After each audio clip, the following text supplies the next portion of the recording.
ஆண்டவராகிய இயேசு கிறிஸ்துவின் நாமத்திற்கு மகிமை உண்டாவதாக. கிறிஸ்துவுக்குள் எனக்கு மிகவும் பிரியமானவர்களே, உங்கள் யாவருக்கும் இயேசு கிறிஸ்துவின் இனிய நாமத்தில் என் அன்பின் வாழ்த்துக்கள். இந்த நாளிலே தியானிக்க நாம் தெரிந்து கொண்ட வேத வசனம் யாக்கோப்பு எழுதிய திருமுகம் 3ஆம் அதிகாரம் 6வது வசனம். நாவும் தீயை போன்றதுதான், நெறிக்கெட்ட உலகின் உருவே அது.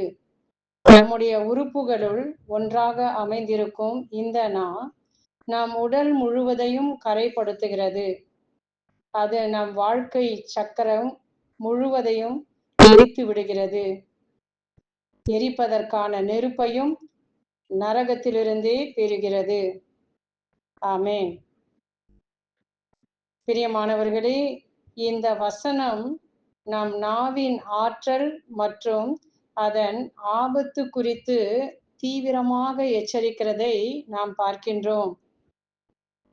நம் நாவு சிறியதாக இருந்தாலும் ஒரு காட்டை முழுவதும் எரிக்கக்கூடிய சிறிய தீப்பொறி போல, வாழ்வு முழுவதும் அழிக்கக்கூடிய ஒரு நெருப்பாக நாவு இருக்கிறது என்பதை இந்த வசனம் எச்சரிக்கிறது. வாழ்வதும் நாவாலே, சாவதும் நாவாலே என்று நீதிமொழிகள் 18ஆம் அதிகாரம் 21 நாம் வாசிக்கின்றோம். ஒரு வார்த்தை குணமாக்கவும், உடைக்கவும், ஆறுதல் அளிக்கவும், அழிக்கவும் கூடியதாக இருக்கிறது. நாம் மேலே படித்த யாக்கோப்பு 3ஆம் அதிகாரம் 6வது வசனத்தை மீண்டும் வாசித்து பாருங்கள். நெறிக்கெட்ட உலகின் உருவே அது என்று நாவை பற்றி அங்கு கூறப்பட்டிருக்கிறதை நாம் பார்க்கின்றோம்.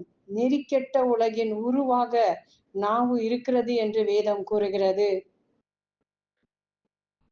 நாவு தவறாக பயன்படுத்தப்பட்டால் அது பொய், வதந்தி, அவதூறு, கோபம், சண்டை, பிரிவினை போன்றவற்றை உருவாக்கி கொண்டே இருக்கும். இதனால் எத்தனை குடும்பங்கள், நண்பர்கள், சமுதாயங்கள், தேவாலயங்கள் கூட இன்றைக்கு சிதறி கிடக்கிறதை நாம் பார்க்கின்றோம். மூன்றாவதாக, வாழ்க்கையின் சக்கரத்தை எரிப்பதாக இருக்கிறது என்று வேதம் கூறுகிறது. தவறான வார்த்தைகள் ஒரு மனிதனின் வாழ்நாள் பாதையை முற்றிலும் மாற்றி அழிவுக்கு தள்ளலாம். ஒரு முறை சொல்லப்பட்ட வார்த்தையை மீண்டும் எடுக்க முடியாது. அது பரவும் தீயை போல இருக்கிறதை நாம் பார்க்கின்றோம். நான்காவதாக, நரகத்தினால் அது எரிக்கப்படுகின்றதாக இருக்கிறது. சாத்தான் நமது நாவை கட்டுப்படுத்தினால் அது நரகத்திற்கு சொந்தமான வார்த்தைகளை உண்டாக்கும். ஆனால் பரிசுத்த ஆவியானவர் நம்முடைய நாவை கட்டுப்படுத்துவாராகில் அது வாழ்வை உண்டாக்கும் வார்த்தைகளை பேசும். பிரியமானவர்களே, நம் நாவை நாம் அல்ல, பரிசுத்த ஆவியானவர் கட்டுப்படுத்த வேண்டும் என்று நாம் விரும்புவோம். ஜெபிப்போம். பேசுவதற்கு முன் நாம் ஜெபிக்க வேண்டும்.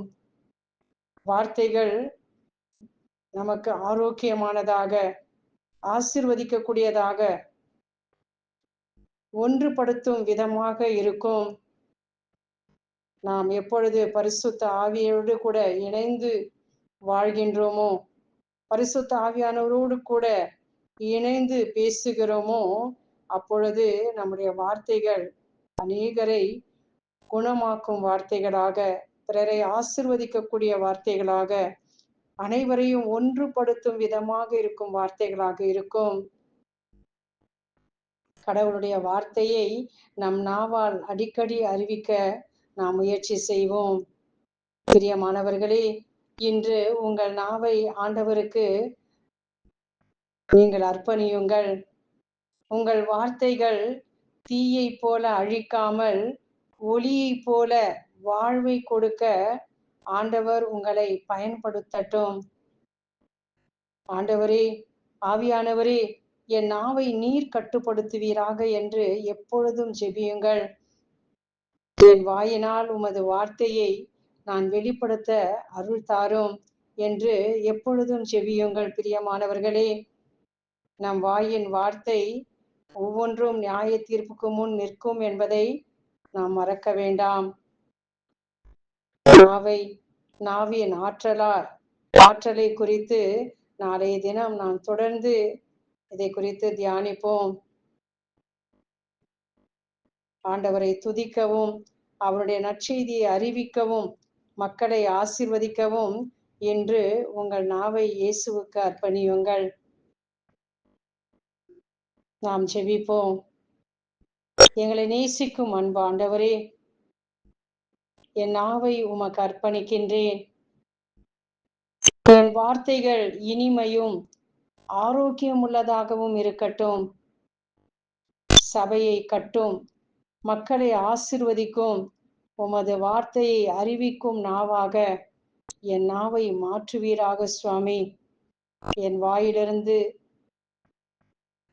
தீயை போன்று, நெருப்பை போன்று அழிவு வராமல் பரிசுத்த ஆவியானவருடைய நெருப்பு, வாழ்வை கொடுக்கிற அந்த நெருப்பு என் நாவிலே காணப்பட செய்வீராக. வார்த்தையாகிய இயேசு கிறிஸ்துவின் இனிய நாமத்தில் ஜெபிக்கின்றோம் எங்கள் நல்ல பிதாவே. ஆமேன்.